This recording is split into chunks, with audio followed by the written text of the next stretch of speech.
नमस्कार दोस्तों, प्रस्तुत है हिंदी शिक्षण विद्या के महत्वपूर्ण प्रश्न। तो पहला प्रश्न, ध्वन्यात्मक विधि में सर्वप्रथम सिखाए जाते हैं अ व्यंजन, ब स्वर, स शब्द या द वाक्य। तो ध्वन्यात्मक विधि में सर्वप्रथम क्या सिखाया जाता है? तो हमें सबसे पहले स्वर सिखाए जाते हैं। अब बात करते हैं ध्वन्यात्मक विधि की। तो ध्वन्यात्मक विधि इस विधि के प्रतिपादक माइकल सेमर है। भाषा विज्ञान में सबसे पहले एवं सर्वाधिक ध्यान तथा बल ध्वनि विज्ञान पर ही दिया जाता है। प्रत्येक अक्षर की ध्वनि यदि अलग रूप से बालक ने न सीखी तो उसके बोलने तथा लिखने में अनेक दोष रह जाने की संभावना होती है। दोस्तों, इस विधि में शब्दों, वाक्य खंडों और वाक्यों के अर्थ पर उतना ध्यान नहीं दिया जाता जितना उनकी ध्वनियों पर दिया जाता है। और तो और इसमें अर्थ की अपेक्षा ध्वनि पर ही अधिक बल दिया जाता है। आजकल उच्चारण संबंधी कठिनाइयों को दूर करने के लिए लिंग्वाफोन, भाषा प्रयोगशाला, एयरफोन, टेप रिकॉर्डर आदि यंत्रों की सहायता बड़ी उपयोगी सिद्ध हुई हैं। तो अब बात करते हैं नेक्स्ट प्रश्न की।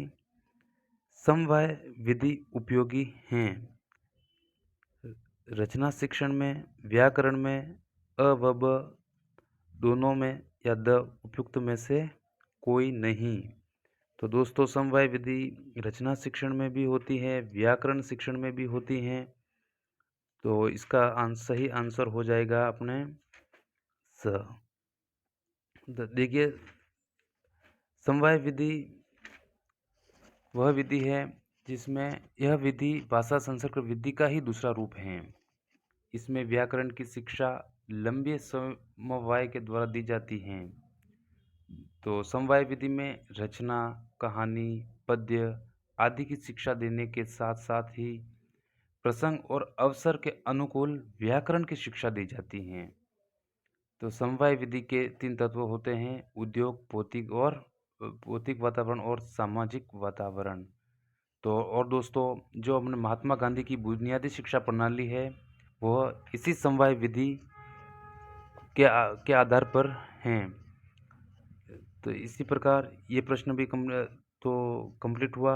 इसका सही आंसर होगा द स, और ब दोनों। अब है नेक्स्ट प्रश्न। प्रश्न संख्या 3।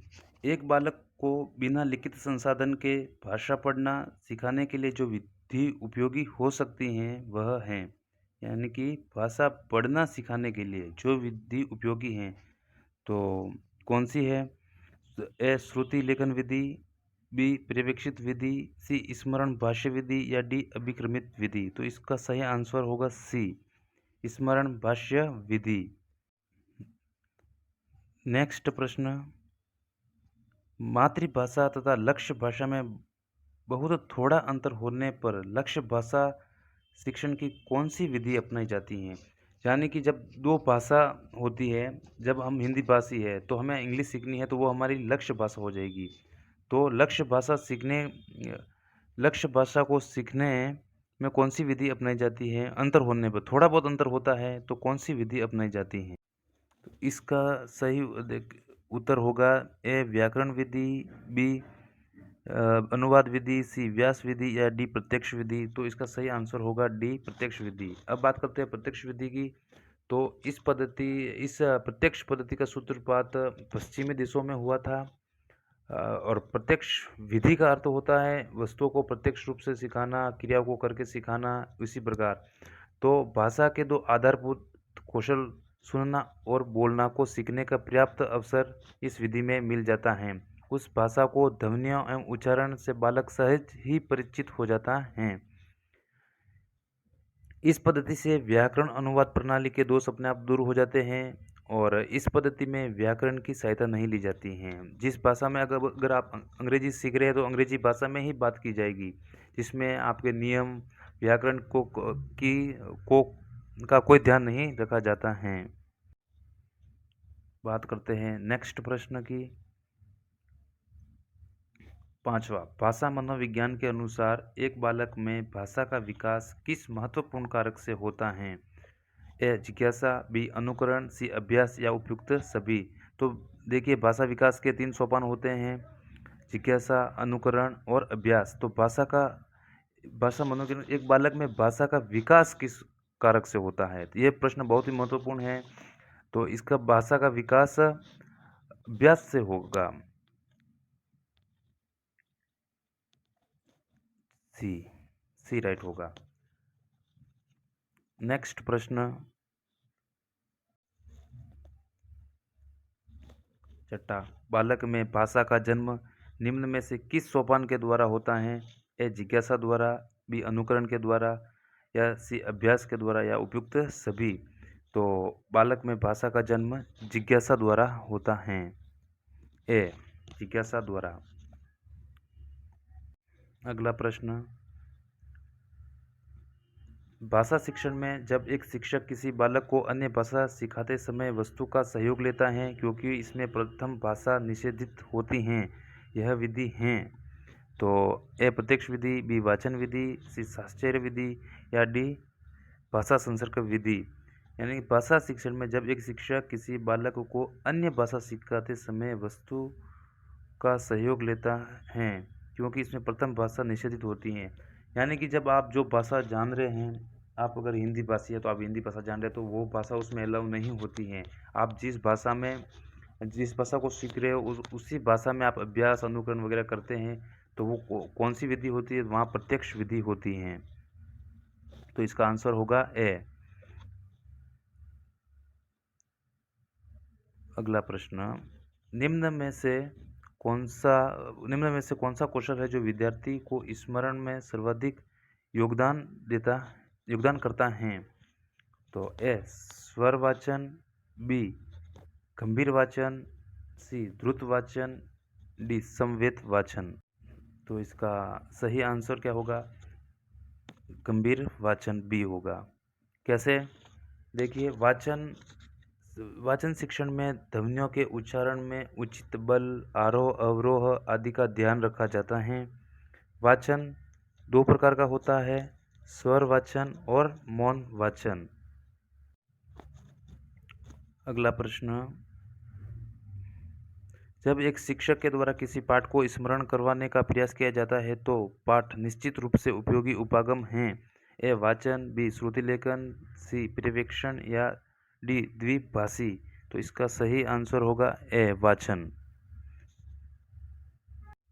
अगला प्रश्न, भाषा है अभिव्यक्ति उपागम, विचार उपागम, सी सामाजिक उपागम, या डी उपयुक्त सभी। तो भाषा अभिव्यक्ति उपागम भी होता है, भाषा अपने विचारों का माध्यम भी भाषा ही होती है, अभिव्यक्ति का माध्यम भी भाषा होती है, और सामाजिक उपागम भाषा समाज की उपज होती है। तो उपयुक्त सभी होगा इसमें, डी राइट। नेक्स्ट, भाषा सदैव होती है भाषा जन्मजात, बी अर्जित, या कभी अर्जित कभी कभी जन्मजात, डी ए और बी दोनों। तो इसमें क्या होगा? बी राइट होगा, क्योंकि भाषा तो अर्जित होती है। जब एक बच्चा जन्म लेता है तो वो कुछ नहीं जानता इस दुनिया में। जब वो आता है तो उस समाज में संपर्क में आता है, अपने परिवार के संपर्क में आता है, और जिस परिवार में उसका जन्म होता है और उसी परिवार के संपर्क में आकर के वो वैसे ही भाषा सीखता है। तो बच्चा जन्म से भाषा सीख करके पैदा तो नहीं होता है। तो अगर एक बच्चा है राजस्थान में पैदा हुआ तो वो राजस्थानी भाषा सीखेगा, क्योंकि इसी वातावरण में वो अर्जित करेगा। अगर वही बच्चा अगर महाराष्ट्र में पैदा हुआ है तो वो मराठी भाषा अर्जित करेगा। तो इस प्रकार भाषा अर्जित होती है, जन्मजात नहीं होती है कि मराठी में पैदा हुआ बच्चा जन्म से ही मराठी बोलेगा, ऐसा नहीं है। तो इस प्रकार भाषा अर्जित होती हैं। नेक्स्ट प्रश्न, निम्न में से प्रादेशिक भाषा नहीं है? ए राजस्थानी, बी मलयालम, सी पंजाबी, या डी गुजराती। तो बदकिस्मती से हमारी राजस्थानी भाषा प्रादेशिक भाषा नहीं है। संविधान की 8वीं अनुसूची में संविधान द्वारा मान्यता प्राप्त 22 प्रादेशिक भाषाओं का उल्लेख है, उनमें हमारी राजस्थानी भाषा नहीं है। प्रादेशिक भाषा का अर्थ होता है उस प्रदेश विशेष में बोली जाने वाली भाषा। जैसे गुजरात में गुजराती बोली जाती है, कश्मीर में कश्मीरी बोली जाती हैं, और कन्नड़, मलयालम, तमिल आदि भाषाएं, कुल 22 भाषाओं को हमारे संविधान द्वारा प्रादेशिक भाषाओं का दर्जा प्राप्त है। लेकिन इतना बड़ा राजस्थान का सबसे बड़ा स्टेट राजस्थान है, बहुत बड़े भूभाग पर राजस्थानी भाषा बोली जाती है, फिर भी राजस्थानी को प्रादेशिक भाषा का दर्जा प्राप्त नहीं है। तो इस प्रकार इसमें ए राइट होगा, प्रादेशिक भाषा राजस्थानी भाषा हमारी प्रादेशिक भाषा नहीं है। 13वां प्रश्न, कौन सी विधि सबसे प्राथमिक भाषा उपागम कहलाती है? ए अनुकरण विधि, बी ध्वन्यात्मक विधि, सी व्याकरण अनुवाद विधि या डी व्यतिरेकी विधि। तो इसका सही आंसर होगा ए अनुकरण विधि। नेक्स्ट, निम्न में से कौन सा भाषा शिक्षण उपागम अन्य भाषा शिक्षण में तुलनात्मक अध्ययन पर बल देता है? ए अनुकरण, बी व्यतिरेकी, सी भाषा संसर्ग या डी व्याकरण अनुवाद।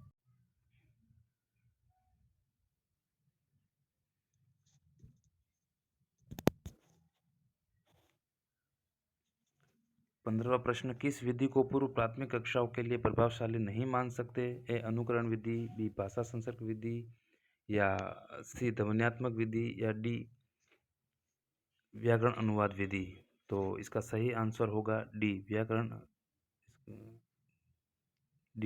अनुवाद विधि। द्वितीय भाषा शिक्षण की यह सर्वाधिक प्रचलित एवं प्राचीनतम पद्धति है। देखिए, ये व्याकरण विधि प्राथमिक कक्षाओं पर तो हम दे नहीं सकते। पूर्व प्राथमिक कक्षाओं में अनुकरण हो सकता है, ध्वन्यात्मक हो सकता है, लेकिन व्याकरण अनुवाद तो कभी हो ही नहीं सकता, क्योंकि बच्चों को समझ में ही नहीं आएगा पूर्व प्राथमिक की कक्षाओं में। तो इस प्रकार हमने टोटल 15 शिक्षण विधियों के महत्वपूर्ण प्रश्नों के बारे में यहाँ चर्चा की है। तो धन्यवाद वीडियो देखने के लिए, और पसंद आए तो लाइक करना, शेयर जरूर करना। धन्यवाद।